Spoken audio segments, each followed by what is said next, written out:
Oh, there There she is. There's Karen. We're all here. All right. Ladies and gentlemen, we opened the meeting and then immediately went into executive session, and then we came out of executive session. So we need to say the Pledge of Allegiance, and then we need to move to accept the minutes of the executive session. All right, so let's all say the Pledge of Allegiance. Thank you. I pledge allegiance to the flag of the United States of America and to the republic for which it stands, one nation, under God, indivisible, with liberty and justice for all.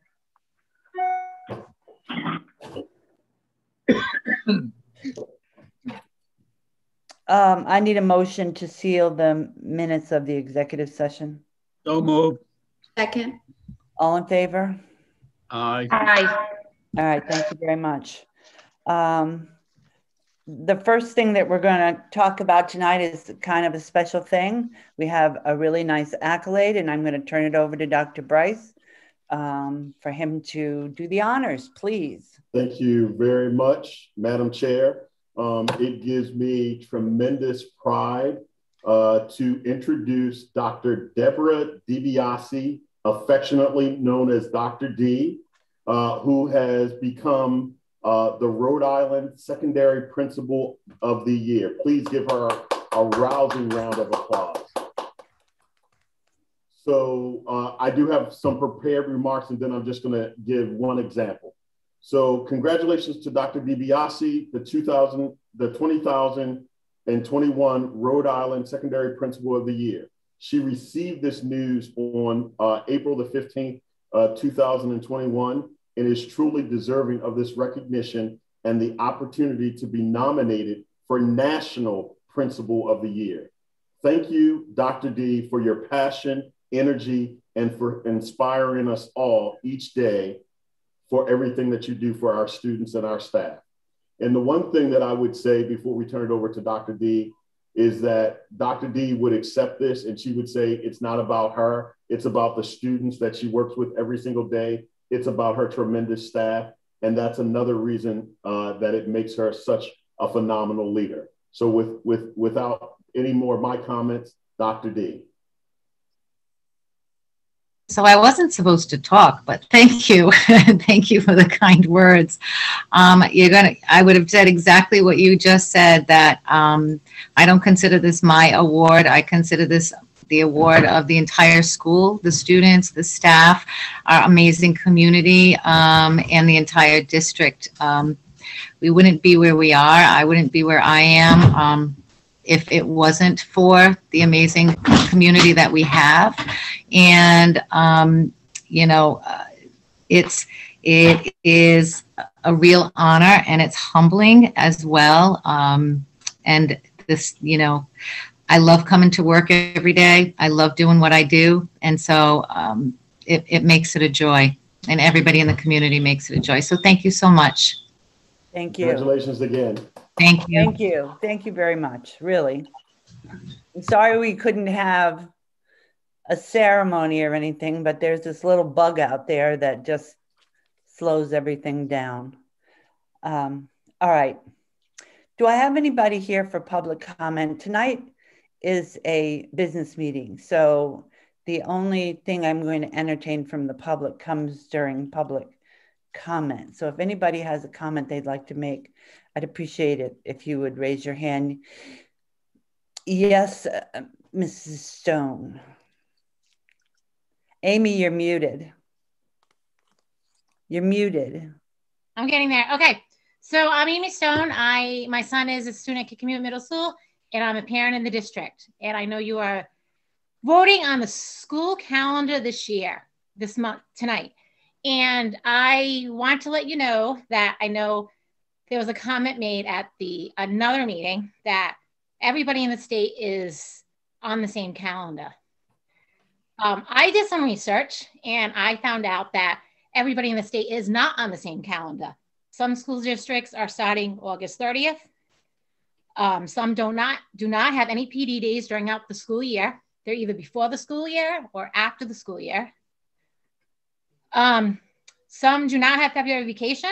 Some have different April vacations. So I just want to make sure that you take that into consideration when you are voting on the school calendar for next year, that everybody in the state of Rhode Island is not on the same schedule. Thank you, Amy. Thanks very much. Anybody else have public comment?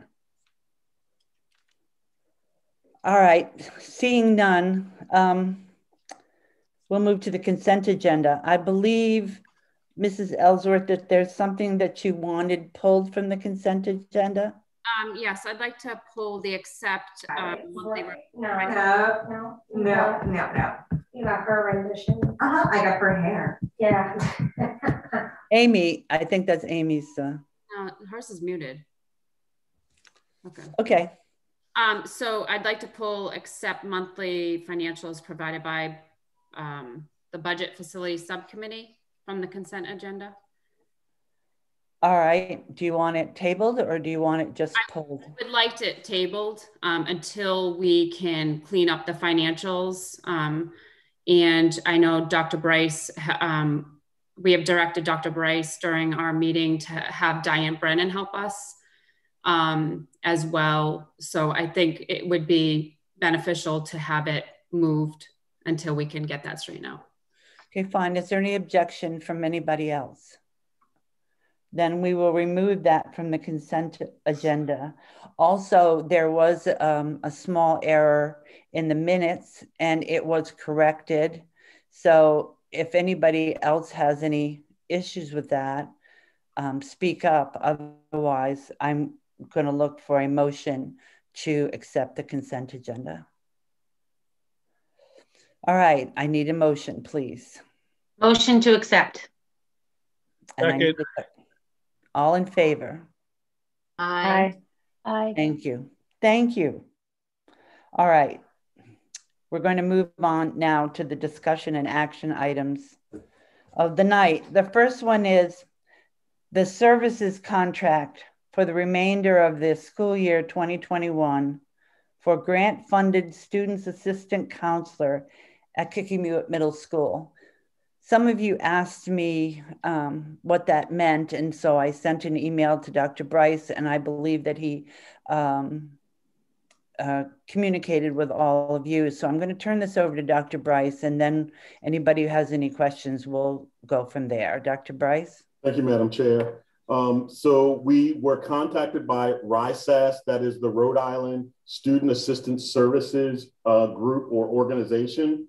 They informed us that beginning next year, they would be providing student assistance counselors to middle schools that wanted that additional level of support.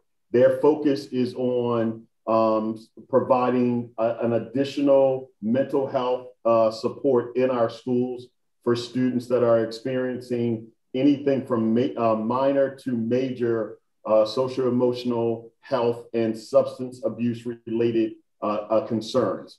We thought that certainly we jumped at the opportunity because we also have this support at the high school. This is the first year, next year will be the first year that they're offering this at the middle school level. So we wanted to participate. And we also recognize that with us bringing more of our middle school students back 5 days a week, that this may be a need that we have. And I can tell you, I certainly believe that we were absolutely correct in making this recommendation.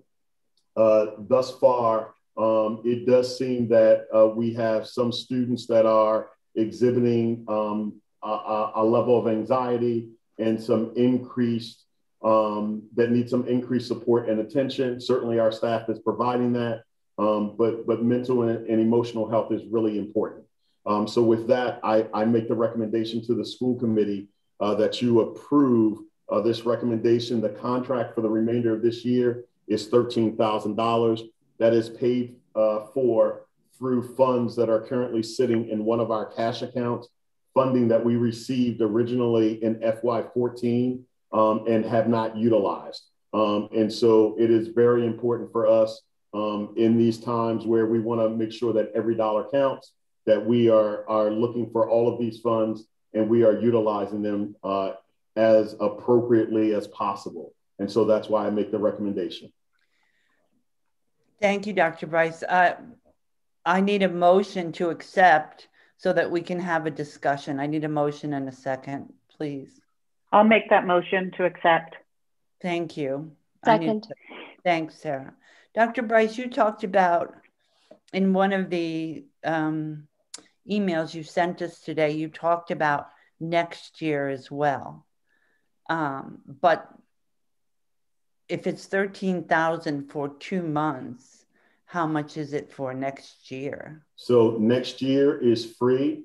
We have confirmed with the leadership for RISAS that as by agreeing to participate, they would fully fund this support for our middle schoolers for the 2021-22 school year.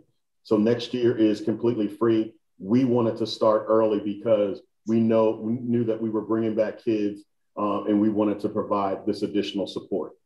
All right, thank you. Anybody else have questions or comments? Yes, Sheila. So I have a couple of questions. One is the reports that we get at the budget facilities meeting was supposed to be all grants and all enterprise funds. So these funds, this substance abuse was not in that document, and the document you sent was only the revenue, not the expenses. So I'm concerned when I look at all of the grants and some of the grants being over and not seeing, and now it kind of comes up that we're not seeing all the grants. So $13,000 seems a lot for 2 months. And I don't necessarily understand if we really have that, because what you sent was just the revenue side of it. So I think the document we need, or I need, or whoever, is all of the grants. When we ask for all of the grants, it's all of the money that we've received, whether we spent it or not. So just in response, all I can tell you is the conversation that I had this afternoon with Diane Brennan is that she, as well as Joel Harrington, are aware of these funds, that they are sitting in a cash account, that they were not labeled as a grant. And that's why they did not show up on the grant report. We certainly tomorrow will generate an expenditure to show that these dollars are sitting there, but the dollars have been sitting there and they've been sitting there since FY14. Yeah, and I see that, like I see that you have it for 17, 18, 19, 20, 21 is what they sent. I don't see We also have it for 14, 15, 16. Right, so the problem is I don't see the expense side of it, and that 2404 is a grant. So I'm just not sure why we wouldn't have seen that in the grant line, because we should have. It's categorized as a grant. So again, I don't have an answer for you, Mrs. Okay. Ellsworth. What I can tell you is certainly I talked to Diane Brennan today, and I expect that I will speak with her again either tomorrow or Friday, and we'll get you an answer. Okay, great. If we can get the full grants, I think we need. I can tell you, we ran the report that was supposed to generate all reports. So if it's not, we will have to call the company to find out why it's not generating all reports. Yeah, I think it's because he suppressed the zeros. Okay, well, let's talk about the grant. I believe that Dr. Bryce has been in contact with Diane, and I understand Sheila's questions, and I'm sure they'll be able. Oh, all right. Anybody have anything they want to discuss about these funds? Yes, Sarah, go ahead. Thank you. I agree with Dr. Bryce. I think it is a fantastic use of that money that's sitting there. There is so much current and new data about how kids are suffering because of the long lockdown. And I mean, we all know, right? Being separated from their friends and all the rest of it is having a significant impact on kids' mental health. And middle schoolers are particularly vulnerable. And anything that we can do to support them seems like definitely not like a lot of money to spend.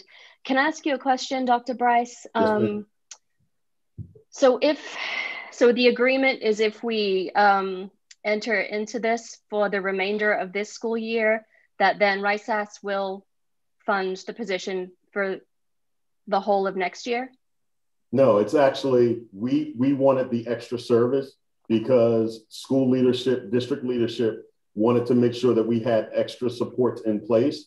They're going to fund next year, whether we enter into this agreement for the remainder of this school year or not. So next year is not dependent upon whether or not we enter into this agreement. Okay.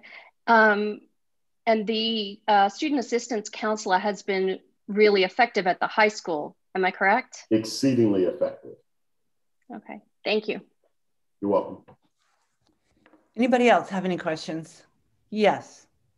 Carly, go ahead, please. Thank you. I just had a statement. I just wanted to second what Mrs. Bullard said. She said it very succinctly. I agree. I can't think of a better use of these funds right now to help our kiddos kind of transition back into the classroom. I know these supports are needed, and we have the evidence that it was so successful at the high school. And as Mrs. Bullard said, middle schoolers are definitely susceptible, and I think this is an excellent use of these funds. Thank you.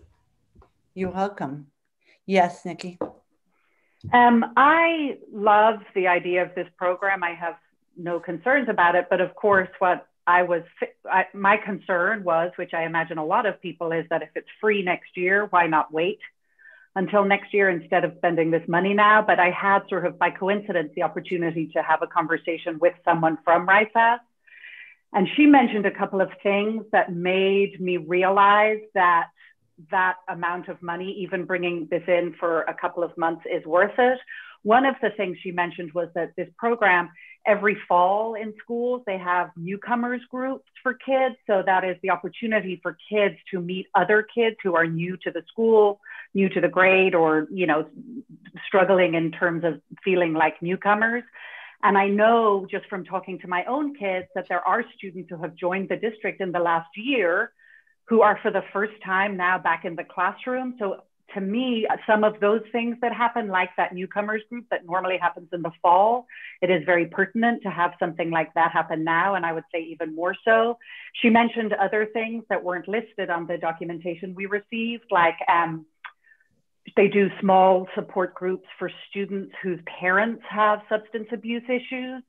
And again, we've seen increased numbers of those issues in people's homes since this pandemic started. So for those reasons, because I thought long and hard about how we could justify spending this money for the 2 months, but because it is the 2 months that it is, and knowing that then for a whole year, we now have this person embedded into our school community starting, you know, to hit the ground running in September, it felt pretty easy for me after those conversations and thought to land at the fact that it is absolutely worth it, in my opinion. Anybody else? All right. Yes, Tara, go ahead. So it's wonderful that the program is free next year. Is it free at the high school this current year? I do not have an answer, Diane Santa. How much does it cost? Because I'm thinking if it is free for next year, does that mean if we continue? And it might be something that we need to get back to you. I do know that at the high school, we have a reduced rate for several years. They've had a grant that supplements the cost of a student assistance counsel for the high school. So now they're moving into the middle school, and fortunately at this point, the middle school would be free. I have not heard anything different on the high school. I anticipate that it would be the same cost. Sign in front that says we're currently in executive session. Yep. All right, because my question is, will they, so they're offering it to us as a free for this coming year. Does that mean that, you know, what's going to happen after in the fiscal year 23? People around here, I want to let you know that the problem with government is not a problem. Somebody's not muted, or somebody needs Ryan, to mute everybody, please. Yeah, whatever.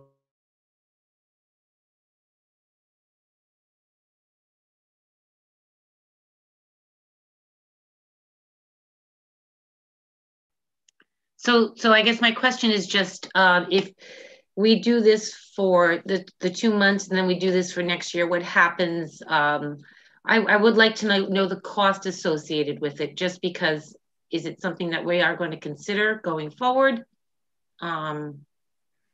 Because it's like one of those carrots that they dangle, and then we have to pick up the costs in the end. We would have to see what the grant is for next year and how many years long the grant is. We don't have that information yet. Yes, Carly, go ahead. I had one more quick comment. I know that principal at KMS, Mr. Morale, has some more information that's willing to speak to this. If he's, I think he's on this call. I think he would be interested in kind of giving us some additional information. Mr. Morale, I think you're still here.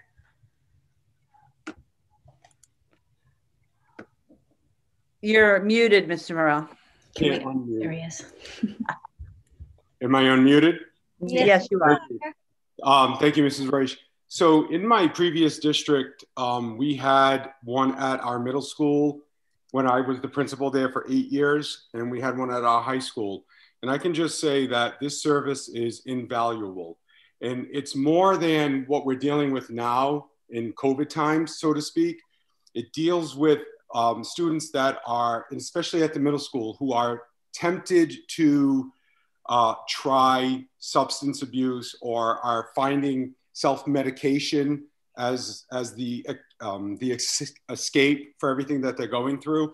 And I can't speak more highly. So when Dr. Bryce emailed me with this opportunity, I jumped at it. I was on vacation, he emailed me and I said, please, this would be outstanding. And I've dealt with these people in my previous district for 12 years. And I think if we let this go, we would be losing a great opportunity. So that's all I have to say, but please, please consider it. It would be an awesome support, not only for the children, but it would be a support for their parents, a support for the faculty. It would be a support for my guidance counselors, my school psychologist, my social worker, et cetera. So thank you. Thank you, Mr. Morrell. Tara, I would think that at the end, or when we're in budget season next year, that we would take a look at the program and see what the benefits were. And then if they were as great as Mr. Morrell talks about and Dr. Bryce talks about, then we would have to look at it for our budget for the following year. We never quite know how a program works until we start it, try it and see. And it's nice to be able to try it at no cost to us. So I think to Sheila's point, I am kind of curious about the money, but I will still support this and look for clearer answers on where it's coming from tomorrow. So does anybody else have any comments? Yes, Sarah. Thank you. I just wanted to add that having worked with the Bristol Health Equity Zone, which was the initial source or conduit of grant funding for the student assistance counselor at the high school several years ago, I know that there are almost always federal dollars that will pay for substance use prevention programs. And the current feeling is that it needs to be directed at younger students. It cannot begin at the high school level. It has to begin younger. And mental health support for our children is just, I just don't think it's something that we should nickel and dime, particularly at this point. Okay, unless anybody has any other comments, let's put it to a vote. All those in favor, raise your hand, please. All those opposed. It's 8-4 and 1 against. Thank you very much, everybody. Good luck. Congratulations, Mr. Morrell. I hope it works out. We'll be coming back in November or December to find out how it's going over there before we look at what we're going to do for the following year. So you're welcome. All right, now we move on to the fun part, which is the school calendar for the next year. We talked about it at the workshop, but we typically vote on it at this meeting. So it's on the table. I need a motion to accept the calendar and a second so that we can discuss it, change it, do whatever it is we want to do. But in order to have discussion, I need a motion and a second, please. Motion to accept. Second. Thank you. Discussion. Yes, Tara. I don't know how Robert's Rules protocol, but I would like to amend the existing calendar or the existing motion so that, so first is it. Let me explain to you how, let me explain to you how it works, Tara. Okay. You make a motion to amend the calendar the way you would like to see it. Then we have discussion on your amendment. We have a vote on your amendment, and then we go back to the original motion, which is the calendar itself. Thank you. So I would like to make an amended motion to the calendar that we start on September 7th and we get out on by June 17th. And that is my amended motion. Do I have a second for that? Second. Thank you. All right, discussion. So I shouldn't assume that I can start, but no, you can start. You can go ahead. My reason is I also did a lot of investigating, and I apologize for not participating in the meeting on the Monday. But again, most districts are not following the same calendar. It is not a statewide calendar across the board. We actually at the moment are the school getting out the latest out of the 15 districts that I did look at. Most districts in the state are getting out on the 17th of June. I feel that it's way too late to have them get out on the 23rd.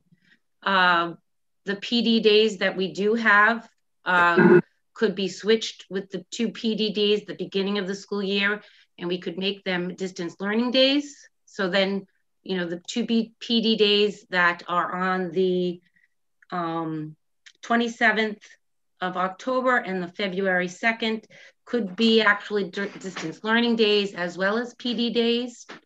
And then also by starting on September 7th instead of the 8th, and then by getting rid of the 23rd of December as a vacation day. I mean, these are just examples how Dr. Bryce or other members of the committee look at the actual dates. I just feel that if other districts in the state are doing it, then there's absolutely no reason that we shouldn't be getting out by the 17th. It's very hot, kids are done with school. One of the advantages of doing all of this distance learning is that we will no longer be held because of snow days. So I'd like to see us get out by the 17th. Thank you. Tara, could I ask you a question? Yes. Yes, Vic, go ahead. All right. Now you have to move us back 4 days. Is that correct? Because you know my attitude about the Labor Day. I do. I let that be known all along. You do. But you have a method yes. to move those 4 days into the calendar and still get 180 school dates. Correct. All right. And so what could you reiterate that again so that I can look through it? You yes. want to start school on the 7th, correct? On the 7th. So the Tuesday after Labor Day, start school.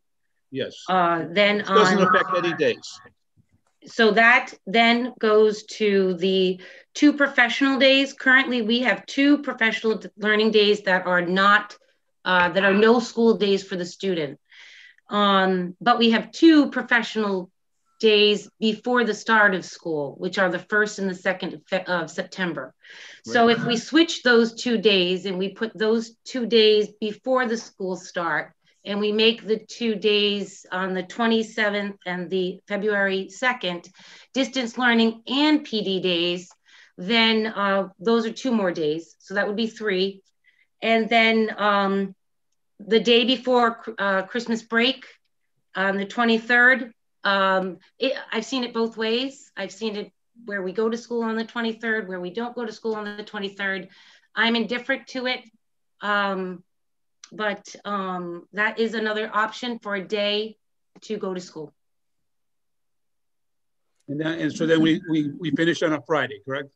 Then we would finish on June 17th, which the majority of the state is ending. The majority of the state is ending on the 17th, or even before that. And as Diane has told us, there will probably be no snow days, so that day will not change. And the graduation is scheduled for, I believe, the 12th. It's the 13th or the 12th. Of that year? Of that year. So if we went to the 23rd, our students would be going 2 weeks after graduation, which is also, that's quite a distance of time as well. As long as you can do it, I can support it. Thank you. Anybody else have any comments? Yes, Diane. Yes, Dr. Bryce. Who wants to go first? I'm just clarifying. So we would start on the 7th, and then October 27th and February 2nd, students would come in for school on those days. No, they would be PD days and distance learning days. Half and half? Okay, so. Yeah, so they would be the PD day would stay. They would just become PD distance learning days. So I like that idea, and that was our intent initially. We would need clarification from Rhode as to whether or not they can count as school days. That's something that they changed this year, but it is possible. We could can certainly look into that. So well, that's why when I looked at other states, I mean, other towns, nobody else was following that directive, I guess. Okay, all right. So that's why that's why I'm suggesting it, because others, I can give you examples. Yep, and we certainly. They're all doing distance learning and PD days in the middle of the year. Their PD days are all distance learning days. Okay, and we had hoped to do that, but so we will follow up on that. And then, so that would be 3 days added back in, and then the suggestion of December 3rd being added back in as a school day. Is that correct? That would be my suggestion. But if you had another day that you felt was appropriate, then. No, I think that would work.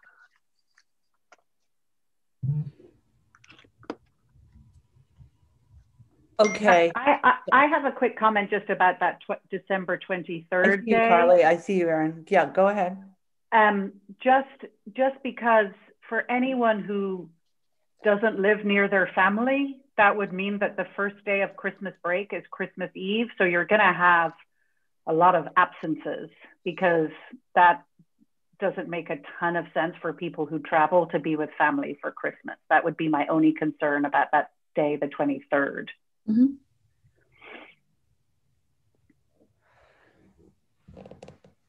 Anybody? Oh, Carly, I'm sorry, you were next. Nikki, I heard you, Nikki. Nikki actually said what I was going to comment on. I know a lot of families travel over that time, and making having that extra day to get to be with their families before the Christmas holiday, I think would be pertinent, as there'd be so many families that might be taking their children out of school on that date. So it would kind of be not the best, in my opinion. Erin? Thank you. I actually didn't have my hand up, but oh, all right. No, I mean, I actually, in the meantime, thought of something that I wanted to just mention. The issue that Diane Santa just brought up is something that I feel like we would need to know if this amended motion would work. So I'm not sure. I guess my question is, if that's the case and it doesn't work out so that those days are endorsed by Rhode, then this motion doesn't work. So I guess it's a question for you, Marge, as to what to do about that currently. I'm going to go to Dr. Bryce first, and then I'll comment. Dr. Bryce, you're muted. 3 points I want to bring to everyone's attention. Number one, Rhode issued a statewide calendar that identified state PD days. So when people say that there is no form of a state calendar, actually there are 4 state PD days that they identified. What we were trying to do is to have those state PD days as well as the contractual PD days built into our calendar, so it gives our teachers more time to learn and to develop. Number two, and I'm going to just show my screen very briefly. Here is a survey that I asked the Superintendents Association to show. And it identifies almost all of the public school districts in the state. 7 are beginning their school year on August 30th or 31st. 9 are beginning on September the 1st, 2 on September the 2nd, and 15 are beginning on September the 7th, 8th, or 9th. So in terms of whether or not there are districts operating, and starting in different places, absolutely there are. I think for Mrs. Thibodeau's concern about moving the end date up to the preceding Friday, I support it. I just don't know if we will be able to do it if the state does not accept distance/PD days. So that means we need to find 2 more days in this discussion. So I just wanted to be clear. Those are my 3 points. State calendar identified 4 PD days. We did a survey, so we are solidly in the largest group of schools that are starting 7, 8, or 9 of September. And then the third thing is finding those 2 additional days, and we should have them right now, because if we don't and they don't accept the calendar, we've got to come back.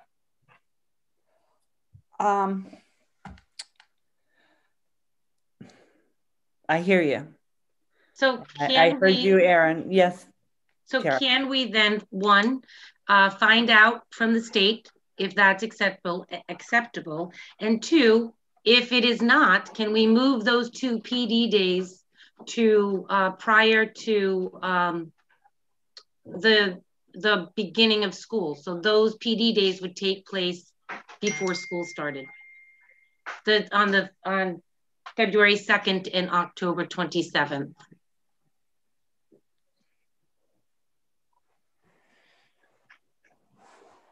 So if Rhode won't allow us to do distance learning days, can we move those instead to be prior to the September the 3rd and September the 7th?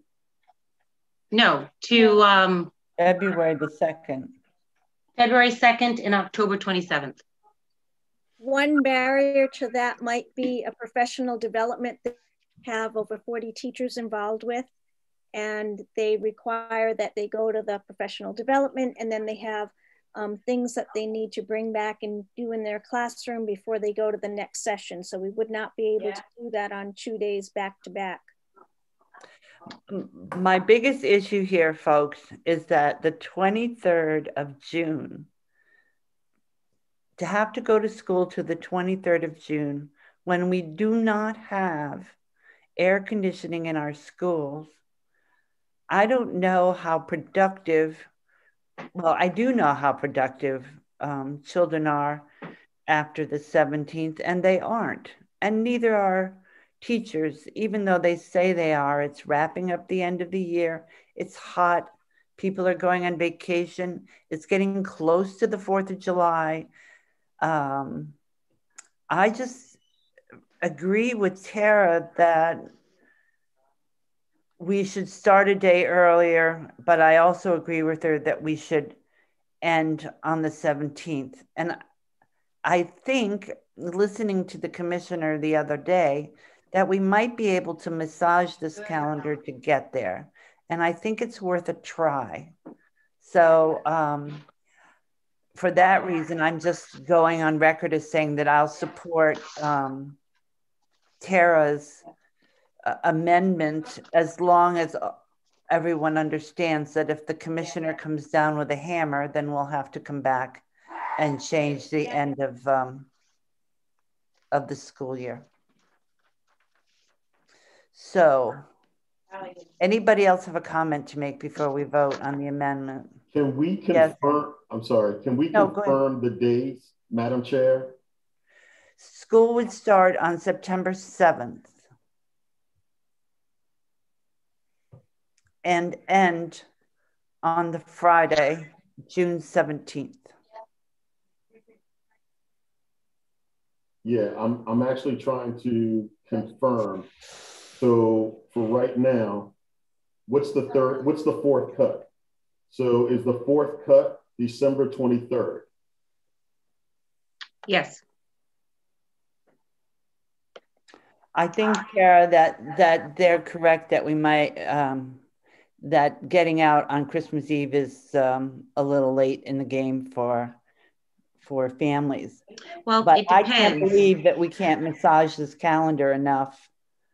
No. And I've seen, and again, I'm not, the 23rd, I'm not debating Carly and Nikki's, I don't know. I didn't know what they said, because I've seen it both ways. Our district has gone all the way to the 23rd, and then we have taken the 23rd off.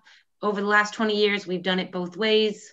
As a parent, I'm always happy when they go to on the 23rd, because then I get my last minute Christmas items done.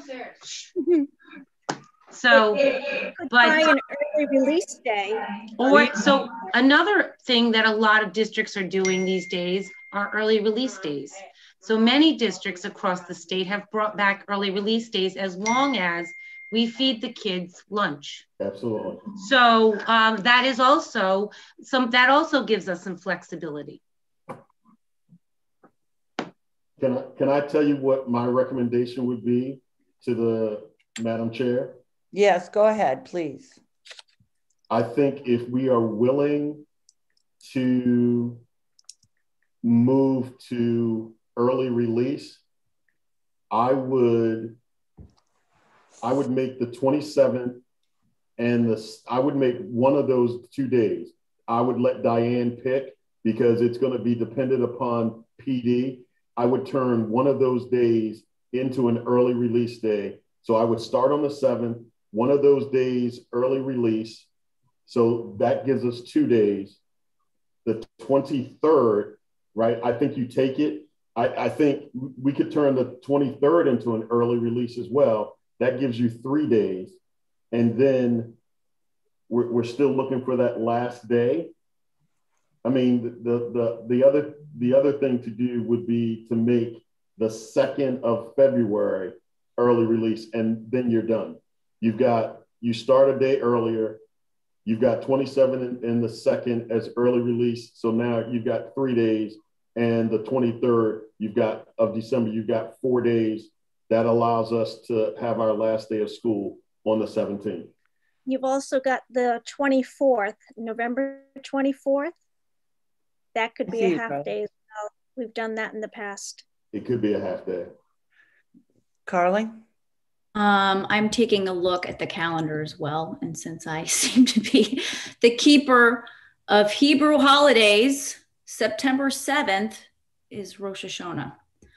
So just something to keep in mind too. Well, the way the district handles that is that anybody who has that as a holiday has the right to take the day off with pay.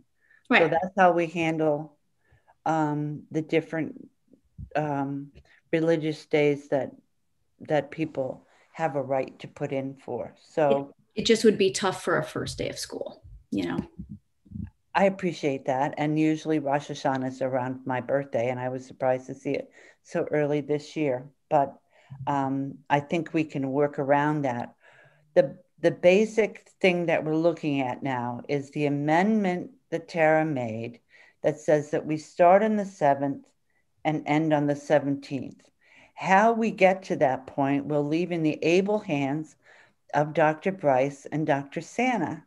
But if it is the decision of the school committee that we end on the 17th instead of the 23rd, I think it's time for us to vote on the amendment to the motion. Yes, Erin. Thank you, Madam Chair. I hear what you're saying, but my issue would be, would I prefer for the kids to get out on the 17th? Absolutely. There's just no question. For everybody, I think by that point, everybody's pretty spent. However, I don't feel that I can vote for just a start date and a last date when I don't know what the rest of the calendar will look like. For example, I may be in full favor of a June 17th end date, but I may not be in favor of school being on, you know, the kids going to school on December 23rd. Mm-hmm. So I'm just saying this to say that though I have no issue with Tara's suggestion to start on the 7th and end on the 17th, I can't vote in favor of this amendment without seeing what that full calendar looks like.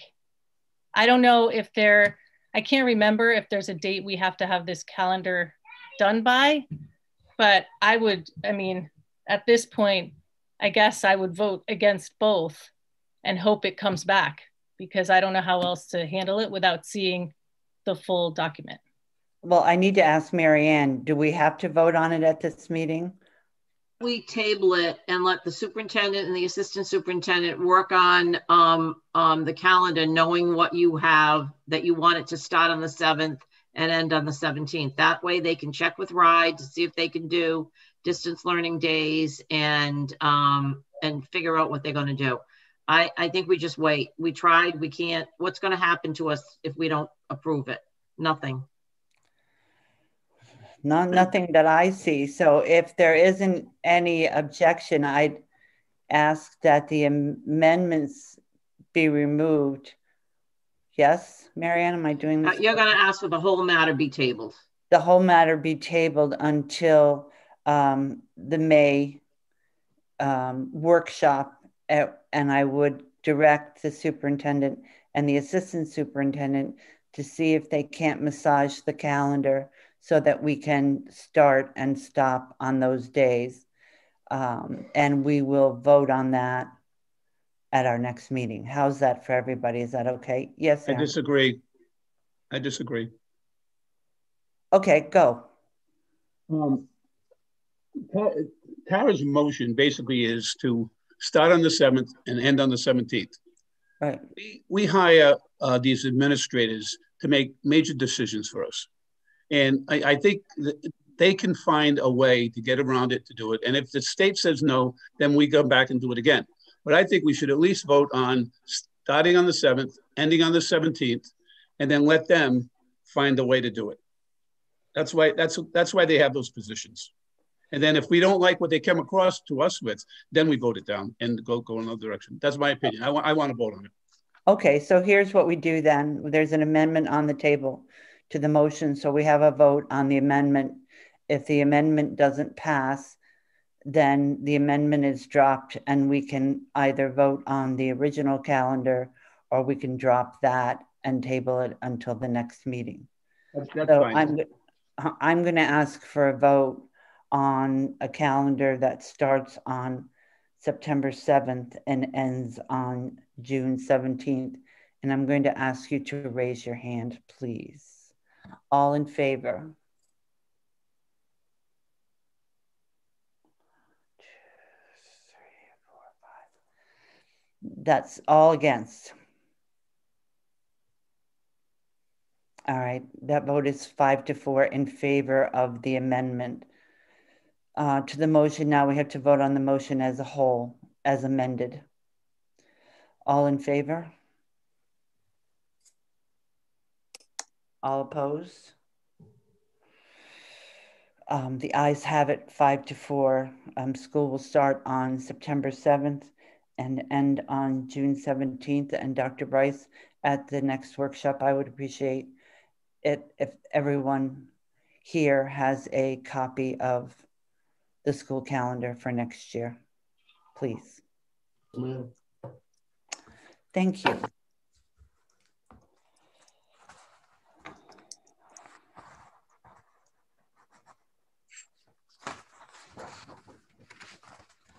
Hang on. I just lost my agenda, so hang on a sec.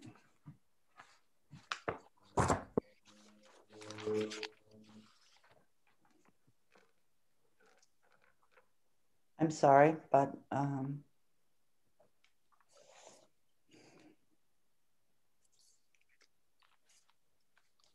somebody want to tell me what the next thing on the agenda is, please? Yes. The next item on the agenda is review and action, consultants report, and district improvement plan.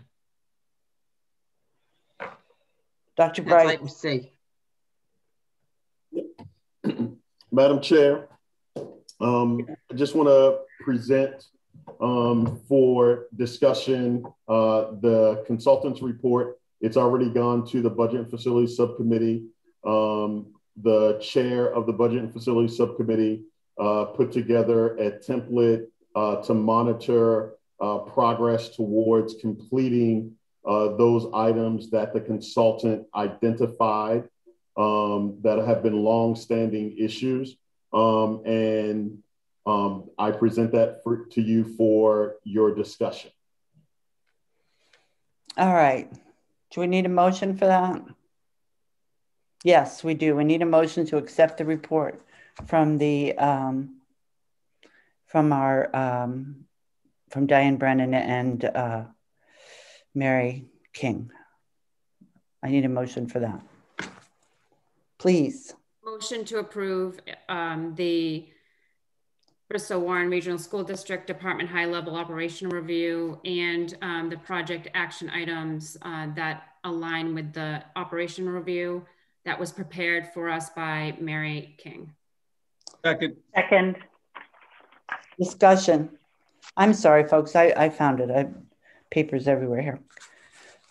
Discussion.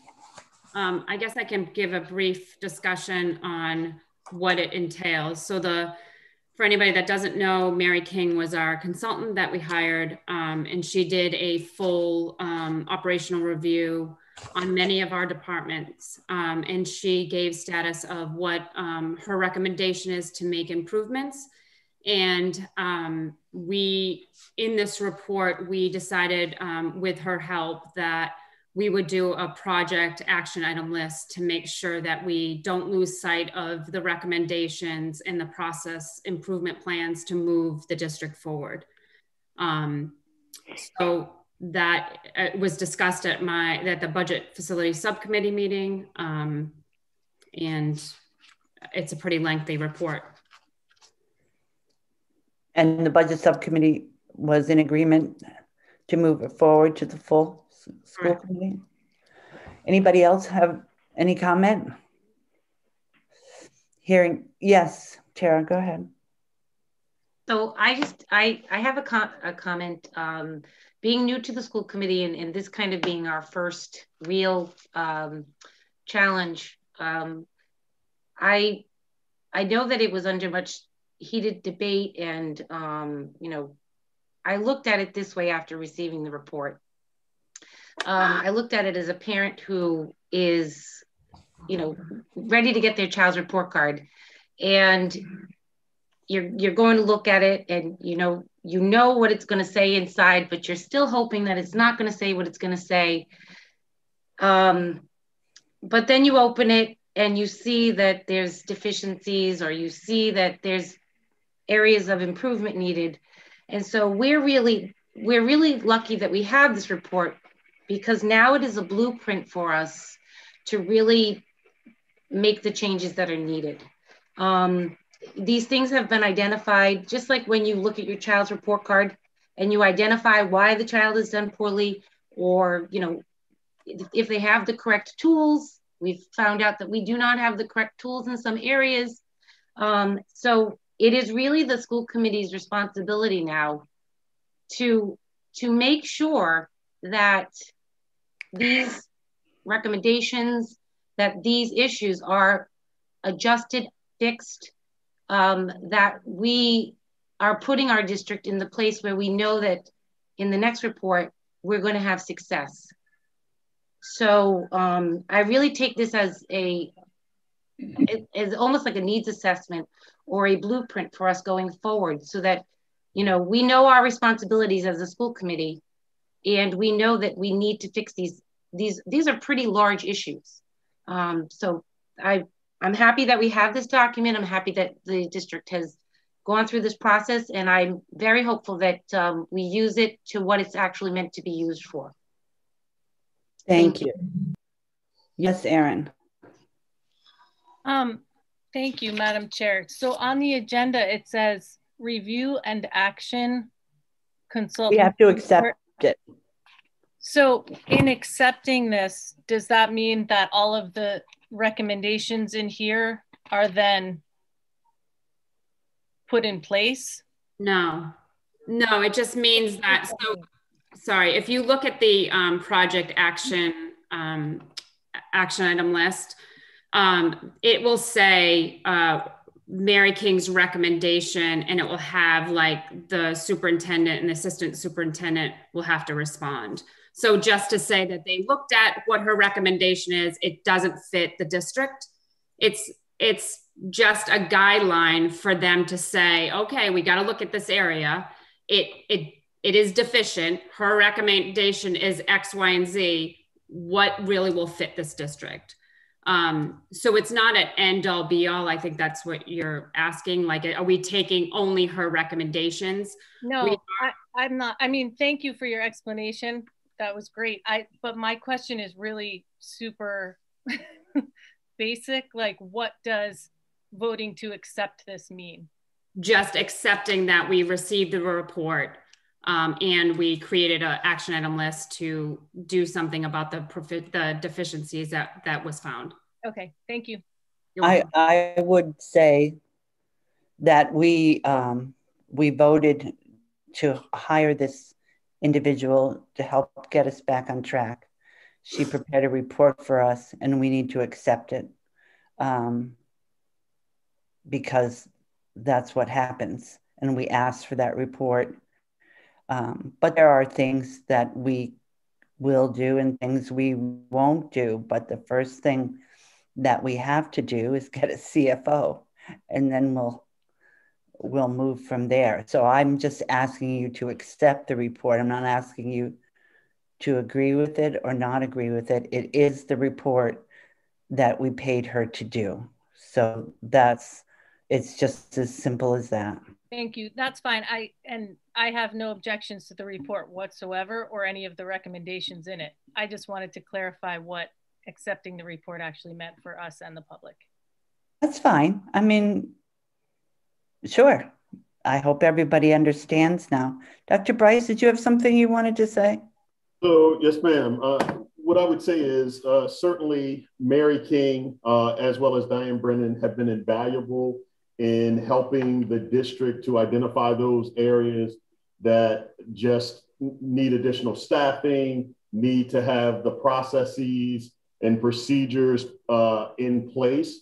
And as you can see, based on the earlier reference to funds that were sitting there for a number of years, some of this work is just going to take, we need to, using Mrs. Ellsworth's words, we can't wait for a CFO to begin this work, but we certainly know that a CFO, a permanent full-time CFO, will help us to get this work moving even faster. And so I certainly recognize that, and myself and the rest of the team are working to implement these things where we can, but we certainly want that CFO in place because we think that that position and some other positions that have been identified, benefits coordinator, other things are going to absolutely be invaluable to strengthening the operations of the district. Thank you, Dr. Bryce. If there are no other comments, I'd like a show of hands for those who will accept the consultant's report for the acceptance. Opposed? That's a unanimous vote. Please tell Diane Brennan and Mary King that we appreciate the work that they've done. They've really helped me, and I'm sure they've helped everybody else here to begin to understand where we are and what it is that we need to do. Now we just need to execute some of it. Madam Chair, sorry to interrupt, but just quickly, I also wanted to acknowledge the fact that Mrs. Ellsworth was the one who put together the action plan. So she took the narrative and put it into a project plan that will help move us forward with actions and timelines and action takers. And I think that that should also be acknowledged as a great template to get us to where we need to be. So I just wanted to acknowledge that work also.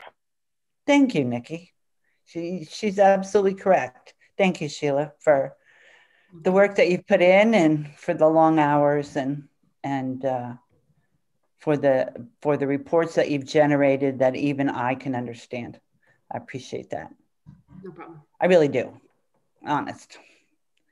So the next thing is, however, that we need to extend the consultant hours to support our policy and process revisions. You want to talk about that, Dr. Bryce or Sheila? So you want me to start, Mrs. Ellsworth, and then I'll turn it over to you? No, I'll start because it's about Mary. So our recommendation from the Budget Facility Subcommittee meeting is to recommend that we extend Mary King's hours and give her specific tasking to get us started. Obviously, it's imperative. We can't wait for CFO. They're working on getting people in as hard as they can. It's just not happening right now. So with that, we're in the need of getting the ball rolling and getting processes in place. So my recommendation would be to extend Mary King's hours to include giving us a financial process for procurement, go over all of those processes for procurement, look at our financial policies, which is also one of the recommendations, and help us with the FY22 budget reductions and alignment as well. Okay, Dr. Bryce, before you go ahead or anybody else speaks, I need a motion on this matter. I need a motion to extend the consultant hours. I'll make a motion that we extend Mary King's hours. Second. And I need a second. Madam Chair, we need to be specific. How many hours are we extending it? Because we've been doing it in increments of 40, 80, et cetera. So I think we should stick to that plan. Yeah, so when I was first talking about it in the budget facilities, I was thinking probably 80 because it's a huge task. It's not small, like going through a process and setting up processes for a district of our size. It's a big task, as well as the financial policies and the FY22 budget alignment. So when we were speaking, I was thinking 80 hours to start. Well, have you asked her about, is she, because she's got a full-time job. I mean, yeah. Is she going to be available to, believe me, I appreciate what she does, but I mean, I don't want to wear her down either, Right. Yeah. Okay. Were you talking about 80 more hours, or are you talking about moving to 80? No, 80, because I think she's almost done, right, Marianne? I haven't spoken to her lately. I don't know how many she's got left. I know she's been involved in a lot of the interviews now for the CFOs that aren't working out. So I don't think she has many hours left. Yeah, so I wanted to like give her discrete tasking, so we know, like, you know, it's going to take us this amount. The biggest part is going to be all of our processes. Anybody else have any questions? No? Carly has her hand Yes, up. Carly, I'm sorry. Thank you. I was just hoping that we could go over how many hours we've already used. And if we're looking at 80 hours, what does that translate into as far as money? Very good question. 80 hours would be $16,000. And how many hours have we used her for so far? I've lost count. Probably 80. No, more than 80, because you gave her 80 the last time. At least 120 hours so far, maybe 160.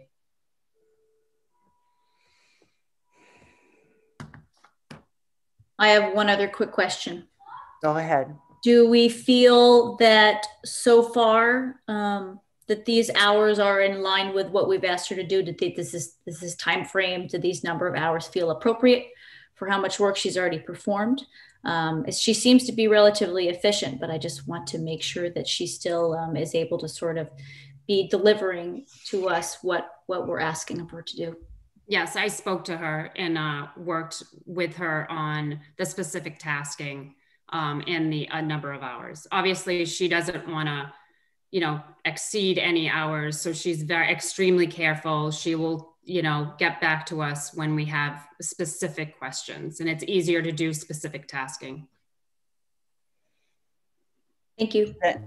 I see you, Carly. I mean, I saw Aaron's hand up first before you, Nikki. Go ahead, Aaron. I just had a super quick question. I'm sorry if Sheila, if you already said this, but so do you know that she is definitely interested in taking on these extra hours, or is it something that would be, you know, offered to her and we see?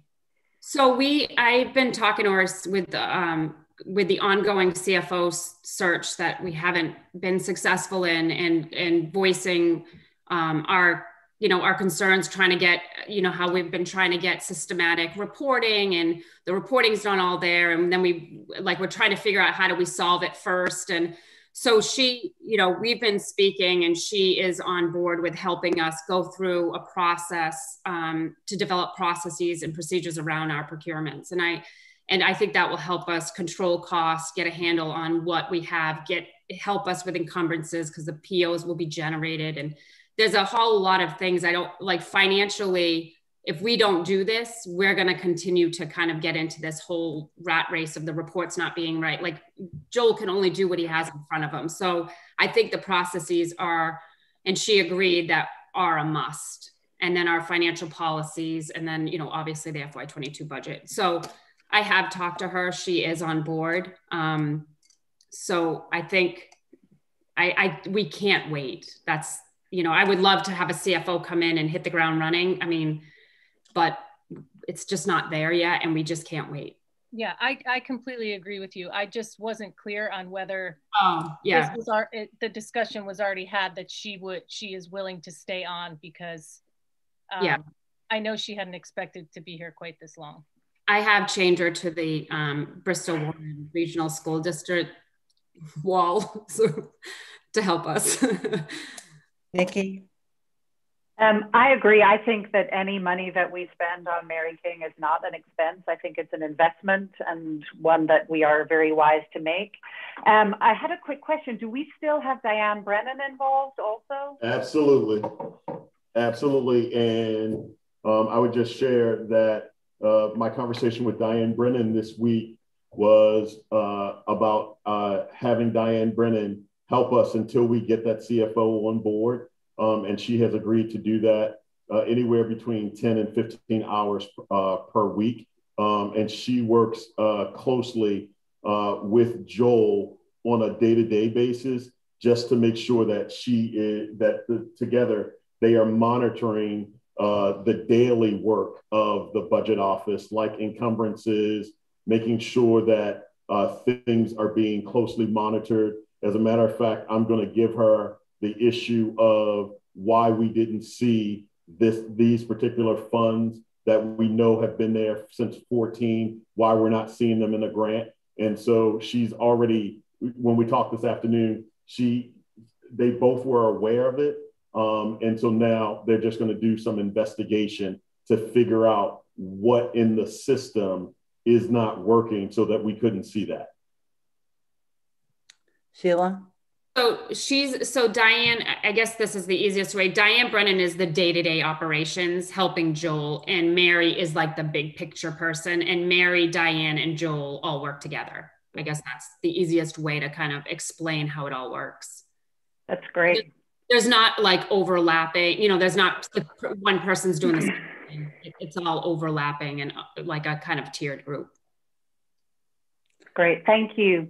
You're welcome. Thank you. I pretty much let Dr. Bryce and Sheila and her crew, her subcommittee, deal with this. And so I'm learning as we go along as well. So all in favor of extending the consultant hours well, we have to change that motion. Could you withdraw the motion and I'll ask for another one? Sure, I'll withdraw the motion. I'd like a motion to extend the consultant hours to 80 hours to support policy and process revisions. In FY22 budget. In the FY22 budget. Nikki? You're so moved. I'm just voting quickly. Okay. I need a second. Second. All right. Any more discussion, Mr. Cabral? I noticed you sat forward. So did you have something you wanted to say? No. I just sat forward so I don't fall asleep. All right. All in favor of extending? Aye. Aye. All opposed? The ayes have it. Thank you very much. All right, the next thing, we have this busy little bee on our committee, and her name is Tara. And Tara's been buzzing in our ears for a while about having a retreat. So I'm gonna stop with that and let Tara continue on with where she landed and explain to you what this is. Thank you. I had come to Marge back in January and asked if we could do some kind of committee retreat or group work, especially having 4 new members. And at the time, we weren't positive on our financials, so she had put it on hold. And so I had asked, you know, well, if I find grant money, would it be something that we could pursue? So I started looking, and the trust actually has a Stephen Alfred leadership grant, which is specific to what we are actually trying to accomplish. And it's a $5,300 award grant. And I have actually reached out to somebody at Bryant College who is part of the Hasselfeld leadership. And they gave me a whole proposal of, you know, a retreat. And so I am looking to apply for the grant, and hopefully we'll get it. So I asked Tara to bring this here because we don't normally apply for grants, but I think that the entire school committee should weigh in on whether or not we should do this. So I would need a motion to ask Tara to proceed with the with trying to get the grant, and to come back to us when she has it. So moved. Second. Discussion. Tara, I have a question for you. Yes. Do you know who Stephen Alford is, this leadership award? I do. He is a Warrenite. Excuse me, say that again, please. He is a Warrenite. Oh, okay, thank you. And how if he's from Warren and he's a leadership person, what was his expertise? He was the South Kingston town manager for many, many years. And his mother, right? It was his mother was, oh no, I'm sorry, his father was the town clerk in Warren. That is correct. So I've actually met him from working on the town charter. And this leadership grant does definitely encompass him. So it's to enhance leadership skills, which I think would be great for us as a group. Thank you. I agree, Tara. Thank you very much for continuing to poke me about that. So yes, Erin. Yes, Erin, I see it. Thank you. I looked at the material, but I did not print it out, so I can't reference it right now. But I'm trying to figure out, based on what I read, what exactly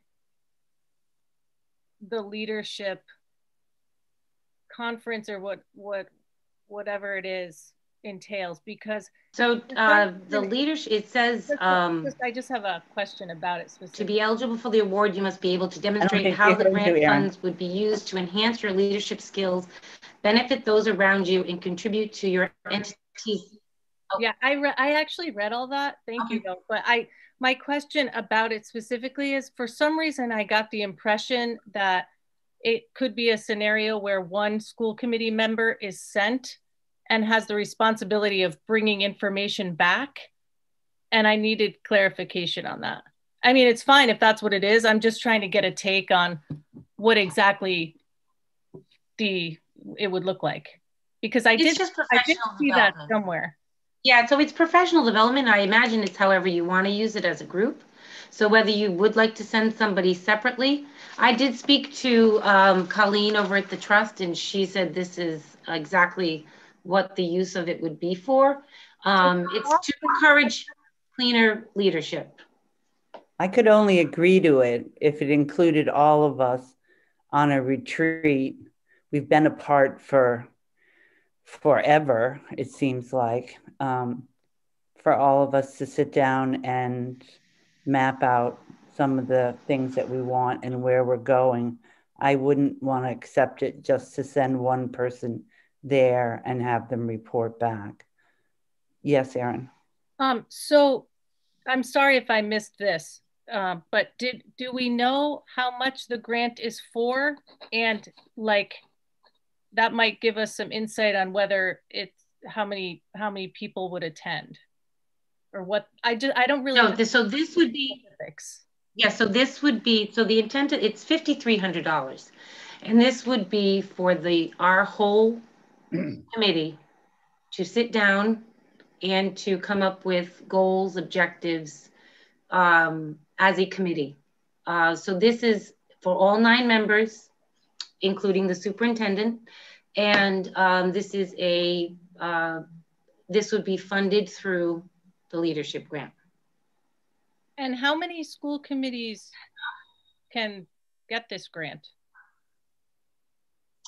I don't know. It's not just for school committees, it's town councils, it's a trust grant. So it's, I would imagine anyone covered by the trust. Okay. Yes, Nikki.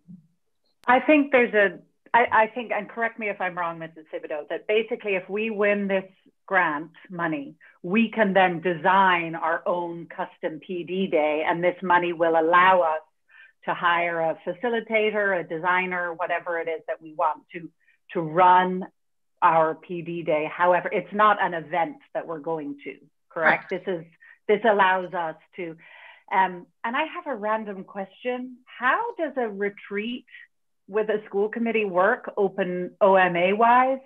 It is an open meeting. We have to advertise it. We have to advertise it. I think where we are right now, we would be best served by doing it in person rather than on Zoom. But it is an open meeting. So who is the person that would then design that day? Well, I believe that Tara has contacted a couple of people about who would run the right. And excuse me, Mar, I just think it would be something that we brought to the full committee again. So this is just the first step, but I agree with you, Nikki, you explained it correctly. I do have a proposal in front of me, but that would be something that would come to the full committee so that obviously we all want to agree on what we're doing before we start. Okay. Sounds good. Anybody else? All right, all in favor? All opposed? It's a unanimous vote. The ayes have it. Thank you very much, Tara. We'll keep everybody updated on whether we get the grant or not, and then we'll sit down and talk about how we want to use it. All right? Okay, the next thing on the agenda is a discussion and action about the resolution from North Smithfield regarding transportation. I put this on here because every year, the General Assembly has promised to fully fund us for our transportation. And every year they cut us. And the only year that I can remember that we actually got the money we were supposed to get was the year we actually went to the State House. All of the regional districts showed up and asked them to please pay up. And they did. So North Smithfield sent them a resolution asking them once again to pay for state transportation. And if you remember, the state was the one who said that we had to enter a contract for 174 days in order to get transportation when we really didn't want to do that. So the state is really driving the bus in a way in terms of the contracts. So all of you got a copy of that resolution. And I thought if you would like to, as a school committee, we could vote to support North Smithfield, send it back to North Smithfield and send it to our all of our people in the legislature. So is there a discussion on that? Yes, Erin. Thank you again. I just have an issue with some of the language. So in the 1, 2, 3, 4, 5, 6 paragraph down, it says to support the reimbursement of school committees. And I don't I don't know why it says that. I'm not sure what, I have to find it. It says, now therefore be it resolved that the school committee respectfully requests the Rhode Island General Assembly to support the reimbursement to school committees for the costs of providing student transportation services to public and private school pupils. And I don't think it should say that. What do you think it should say? I think school districts, unless I'm misreading what that is, what the intention is, which is entirely possible. I don't know why the school committee would be reimbursed for anything. All right, I see it. I see what you're saying. Well, I'd like to send this back to them then with the change. Can we make the change and send it back? You want to make a change and send it back? That's fine with me. My other question is if you happen to know how many school committees have signed on to this. No, I did not ask.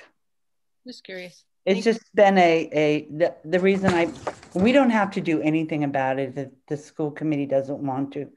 The reason I brought it to your attention is because of the problems that we've had in being appropriately funded for transportation. And we have a huge district for private school transportation as well. And since we are required to transport private school students to their appropriate schools, then I think that we ought to remind the General Assembly that they need to pay us to do that. But if you think that we can just let that lie and go after our assemblymen and women, we can do that as well. Well, I don't see any downside to doing this, but I wonder if Mary Ann has any comments about this. It's a resolution. It's a supporting resolution that districts, you know, do during the course of a year. It's a night. There's no disadvantage to doing it. Yeah. Okay. Do I think they work? I've never seen them yet. So yeah, it's just, I know it's just like a kind of an encouragement and yeah, banding together and that kind of thing. Okay, thanks. Sheila, you had a question? Oh, no, I was just going to ask Mary Ann. She answered it. Okay. So what's your pleasure? Shall we move to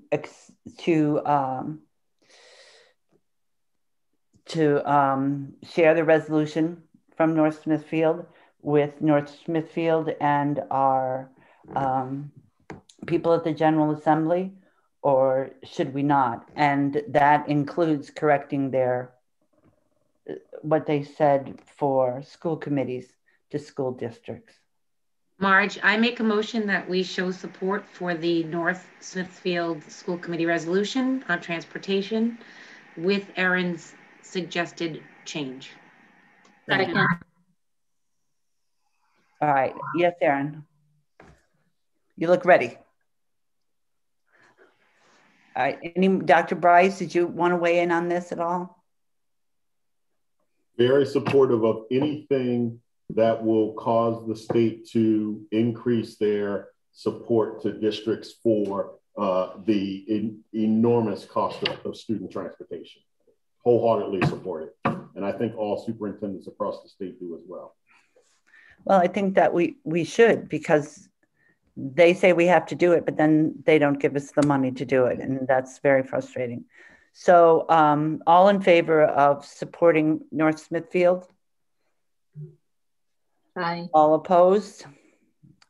The ayes have it. So we will forward our corrected version to North Smithfield. Dr. Bryce, and I would ask you to send the letter to all of the members that represent us in the General Assembly. Absolutely. Thank you very much.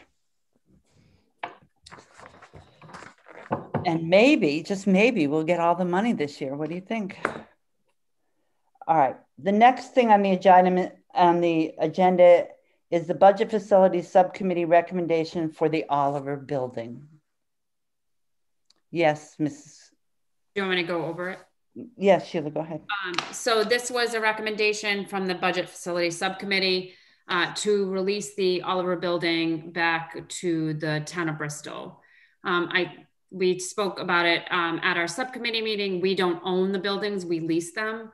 And buildings that hold our administration that do not hold kids or students does not get reimbursed by the state by Rhode. So if we need a new roof, which we're going to need on that, if we need a new boiler, none of that is reimbursable. It's all hits to the same amount of money that we get from the town. So we can't, in this day and age with our tight budgets, we cannot afford buildings that do not house students. So it is our recommendation on the Budget Facilities Subcommittee is to release the Oliver Building back to the town so we no longer own it and own the repairs. All right, I need a motion. So moved. Second. Now there's discussion. I'm not comfortable with just, I need a date specific that we will be giving the building back to the town, because after this discussion, we're going to talk about looking at some other options for where to move our administrative offices. So Can I amend the motion to say September 1st? I would entertain that. Can I have a second for that? Mm-hmm. Second. All right, discussion on the amendment. All right, hearing none. All in favor? Aye. Aye. All opposed? The ayes have it. So we will be delivering. Now we have to do the regular motion as amended. As amended, we will turn the Oliver building back to the town on September 1st of this year. All in favor? Aye. All opposed? The ayes have it. Madam Chair, may I add one more motion to this?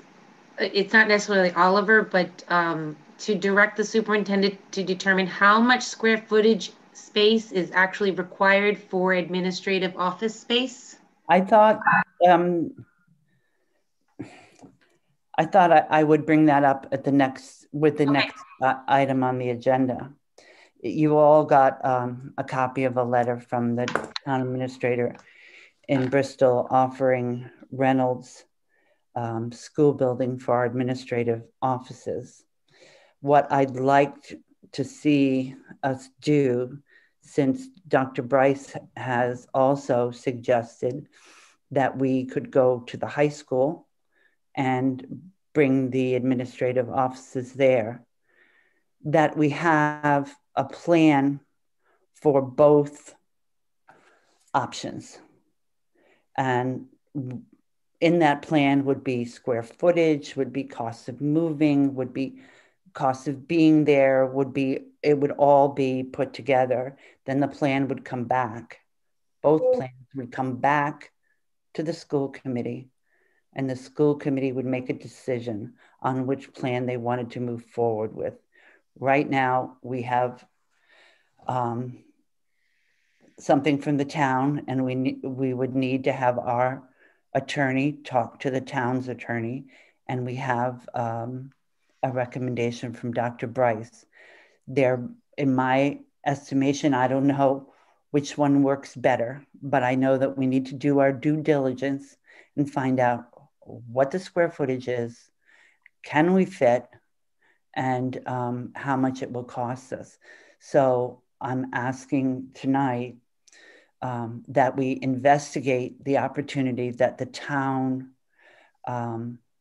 is offering us, and at the same time, we investigate what the plan would be if we went to the high school with our administrative offices, so that we can make a choice as a group when those two plans are put together. Dr. Bryce, did you have anything you wanted to say about that? Yes, Madam Chair. That absolutely is what we are currently working through.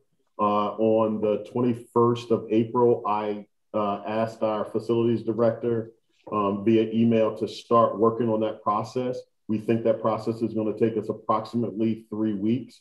So we would not be able to provide a report to the school committee until the end of May, more likely the 1st of June.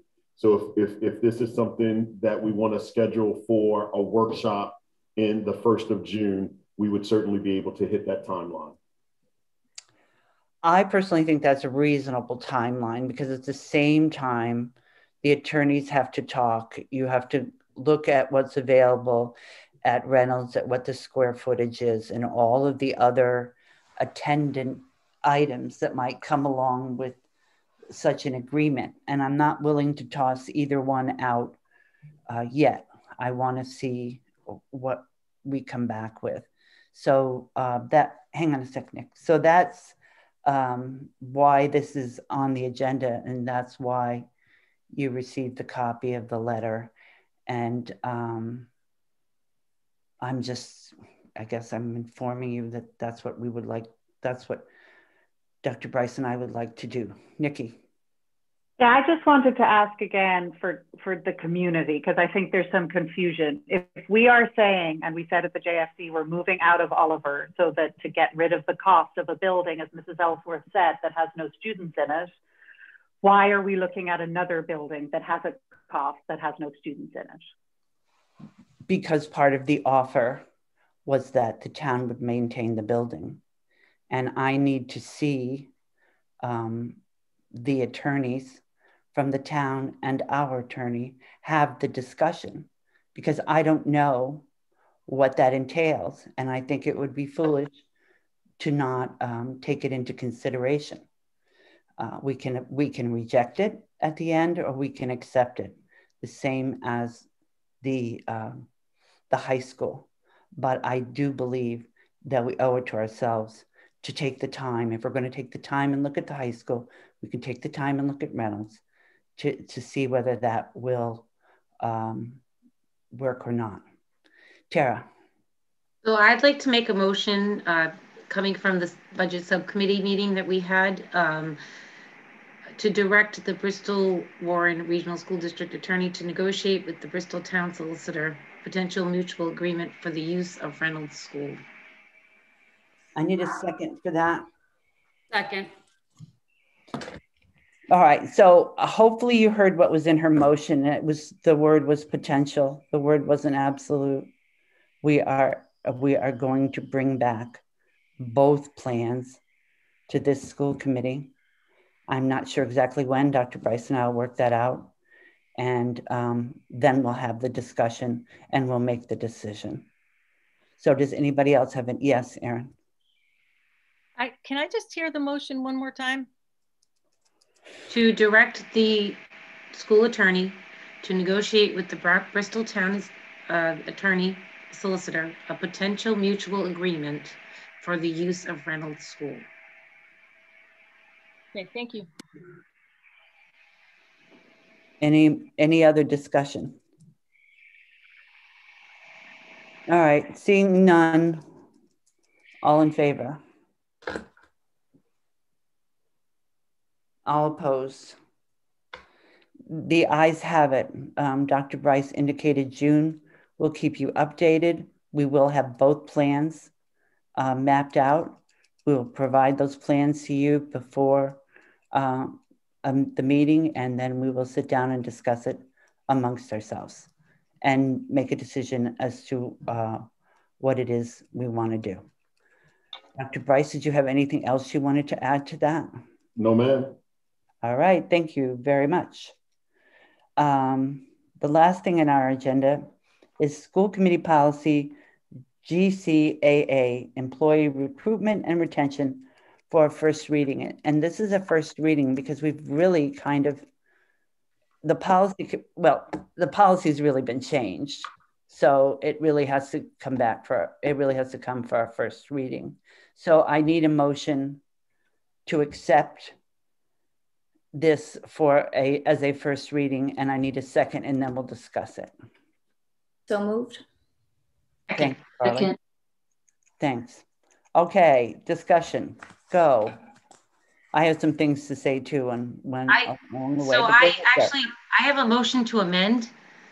I would like to see something added to the agenda, to the motion, or to the policy.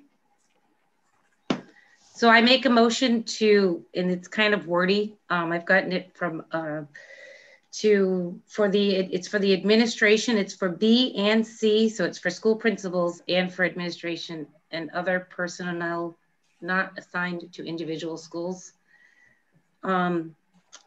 So for principals, it would be screening interview committee to include at least one parent, one staff member, one SIT team member, not employed in the district, and an administrator who may be the successful candidate's immediate supervisor.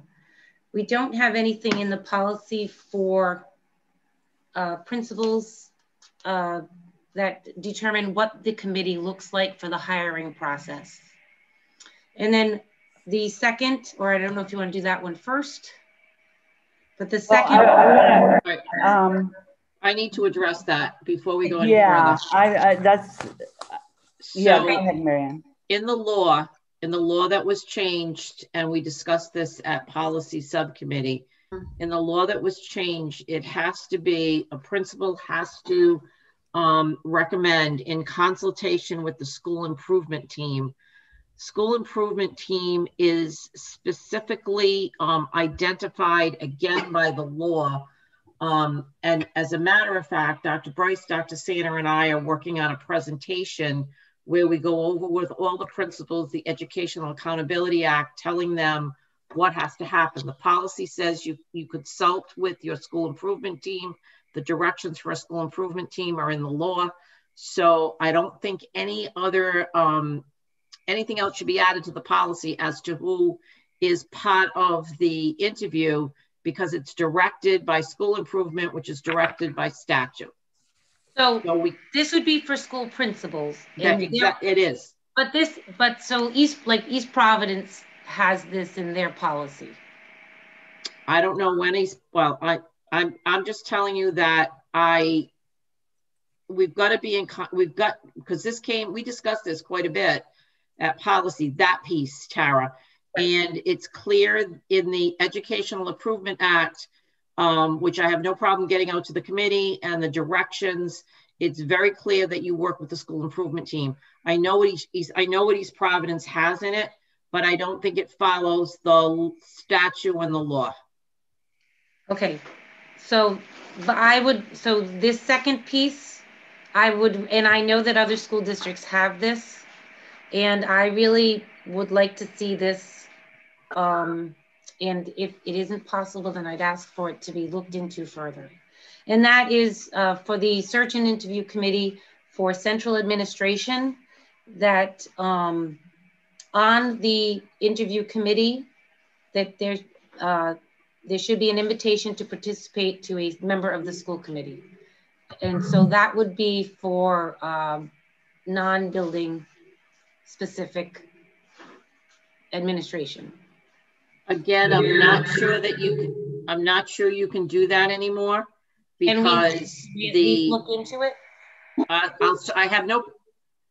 Carly, do you want to say? I saw you try to talk, so I don't want to interrupt you. No, I was just sort of saying that we had a lengthy discussion about this during policy and curriculum, as you had mentioned, Mary Ann, and I don't want to sort of deviate. Going forward, if we want to have continued discussions about policy, we probably want to discuss it before it comes to the full committee. Mrs. Thibodeau is welcome to come to our policy curriculum subcommittee meeting if she's got something to add, but I find this sort of tricky at the last minute for this to be kind of included, and I think it slows down the process significantly. And this policy and curriculum subcommittee meeting hadn't been able to meet because we were yielding to the needs of other committees in addition to the needs of the district.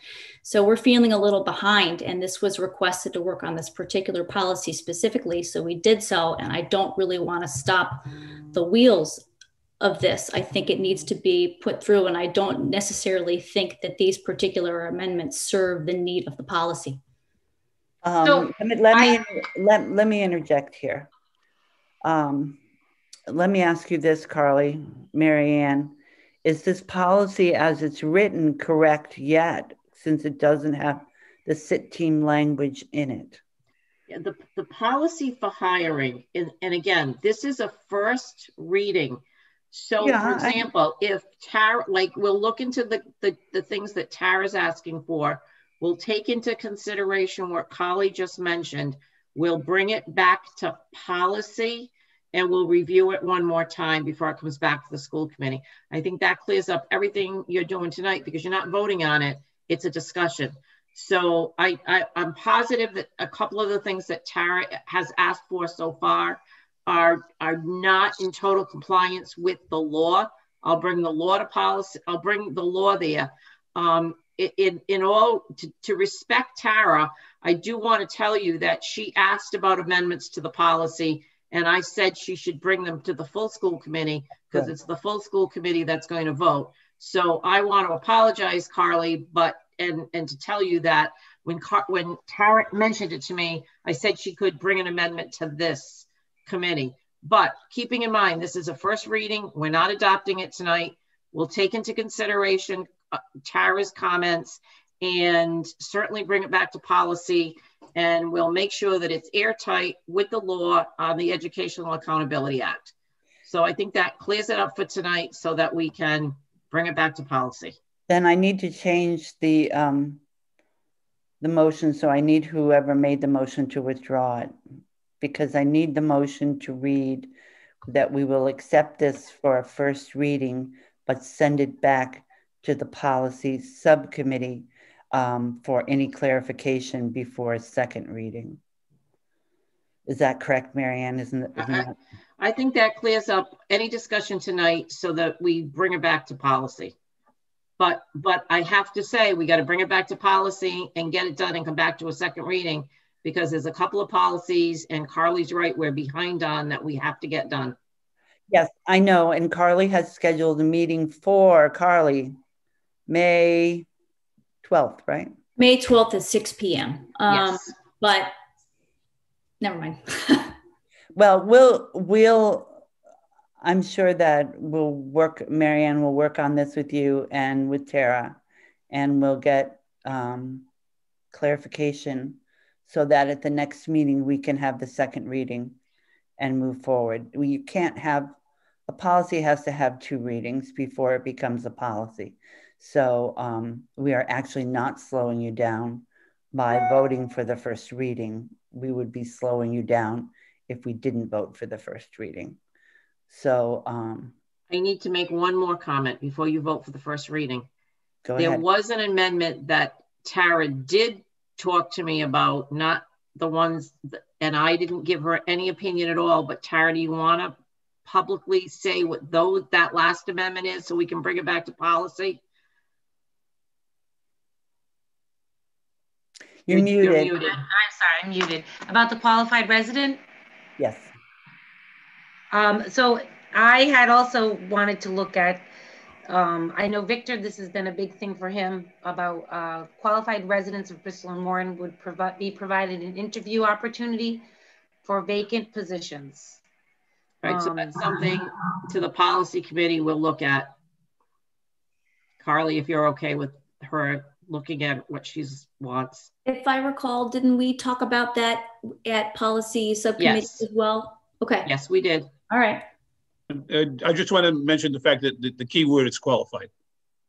We're not just going to interview anybody that puts their name in. It's going to be a person that's qualified, has the requirements, and then that's my attitude about it. Thank you. Okay, well, you guys can carve out your 10 minutes or whatever it is you need to make it up to date for the second reading, and then bring it to us. And if anybody has any changes when they receive it for the second reading, please let Carly know or Dr. Bryce know so that they can be prepared to answer those questions. All right, anybody else? Yes, Erin. Thank you. I just wanted to reiterate what you just said, that I think it's important that the chair of policy, and probably you, Marge, but definitely Carly, get get Tara's amendments, because without having the language, it was a lot. So without having the language going into that policy, that next policy subcommittee meeting, we're going to be in the same position we are tonight. So that way, we'll know specifically what to discuss. And then when we get here next time, we can get right on that second reading. I don't disagree with you, but Marianne Carroll is correct. That was the direction that Tara was given, and I'm not saying what Tara did was wrong. You can bring up an amendment at the first reading. I don't mean to say that. I just mean that just so that the subcommittee knows specifically what is being asked of them to explore and consider. I just think it's important to have that in writing, like and to add one more thing. This is a very statute-driven policy, and we need to make sure that we stay within the statute, because we've put a lot of responsibility on principals and superintendents, and it has to fit in with school improvement teams. And we had a lot of discussion about school improvement teams at the policy subcommittee. So, and I know there's more direction coming out from the commissioner, I think, through the superintendents on the SIT committees and what their roles and responsibilities are. And Nikki, I know you had your hand up, so.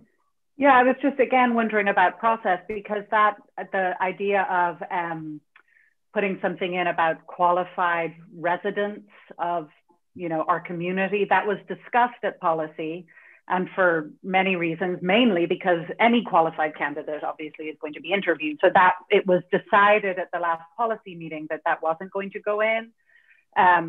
So now that goes back and the same thing is discussed. It goes back to the policy. It goes back to the policy committee. You can add it or not add it for the second reading. It comes back to us, at which time Tara is quite free to ask and make an amendment to the policy for the second reading to include that. It does not preclude her from asking it for an amendment in the next go round. All we're asking now, since she brought up those three things, is that you take a look at them. If you decide that you're, as a subcommittee, that you're not comfortable with it, that's fine. It'll, when you bring it here, the full school committee will decide whether or not they want to add that. Are you following me? No, I understand everything you're saying. I'm just wondering how many times the same conversation can go back and forth between subcommittee, full committee, back to subcommittee, back to full committee. Well, sometimes, I mean, I can remember when I was policy chair, on average, it took me 4 or 5 months to get a policy through. So I always used to cheer when I could actually do it in 2 successive meetings. But I think that everybody here has the right to weigh in on what they believe should be on that policy. And the best place, to do that is here, so that not only all of us can hear it, but so can the public. And that's how I would prefer to handle it. So having said all of that, and listen to all of you, all in favor of the motion to have a first reading? Aye. The motion is to accept the policy as a first reading. Correct. But the motion also means to send it back to the policy subcommittee, because there are some things that you talked about, Marianne, that need to be updated before it comes back for the second reading. Correct? Yeah, I think the motion is to send it back, because if it passed tonight, it would just be done, right? No, it wouldn't. That's right, because it has to have a second reading, so it'd be. That's what I was explaining. We're not slowing you down. You're right, Marge. You got it. Thanks. I don't know. Anyway, there's one more thing I need to tell all of you that's not on the agenda, and Marianne, just close your ears. But it actually has to do with Marianne. Last time I said that the first in-person school committee meeting would be the May workshop. But in fact, it will be the May business meeting. The May workshop will be virtual, and that's an executive decision that I made. And you can throw stones at me later, but Marianne is not available except by phone on that date. And I would really like Marianne in the room with us when we first come together. So it will be at the May business meeting. And with that, I need a motion to adjourn.